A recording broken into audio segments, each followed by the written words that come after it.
ఇక్కడ ఇంకో వార్త చూసుకోవచ్చు మనము. బంగారం గురించి ఒక టాపిక్. ఎట్లా ఉన్నదంటే బంగారం సిచ్యువేషను, కరోనాకు ముందు ఒక సిచ్యువేషన్ ఉండే బంగారం, కరోనా తర్వాత 35, 40, 45, 50, 55 అట్లా దాటుకుంటూ వచ్చింది. ఇది తులం. ఇయల్లా స్టిల్ నౌ ఈ డేట్ రోజు తులం బంగారం వచ్చేసి 1,60,000 దాటిందంట తులం బంగారం. అంటే దాదాపుగా కేజీ బంగారం 1,60,00,000 పై మాట. మనం ఒక మాట ఇక్కడ చూసుకోవచ్చు. ఒక సామాన్యుడు బంగారం కొనే స్థితిలో ఈ రోజు ఉన్నాడా అంటే లేనే లేడని క్వశ్చన్.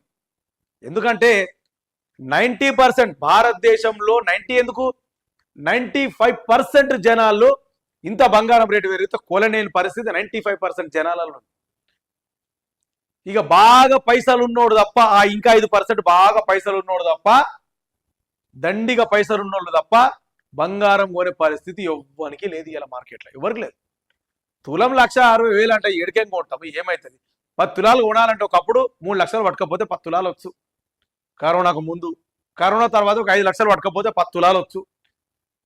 అరే మొన్న జనవరికి ముందు మన ఏంది 2025 స్టార్టింగ్ లా 60,000 70,000 6 లక్షలు 7 లక్షలు పట్టుకపోతే 10 తులాలు వచ్చు. ఇయ్యాల 10 తులాల బంగారం కావాలంటే 16 లక్షల పైన పట్టుకపోతే 10 తులాల బంగారం వస్తుంది. అది బంగారంకున్న పవరు, బంగారంకున్న కథ అంతా.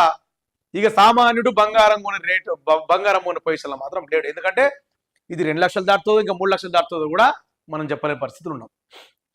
సామాన్యుడు మాత్రం బంగారం కొనే పరిస్థితి అయితే లేడు.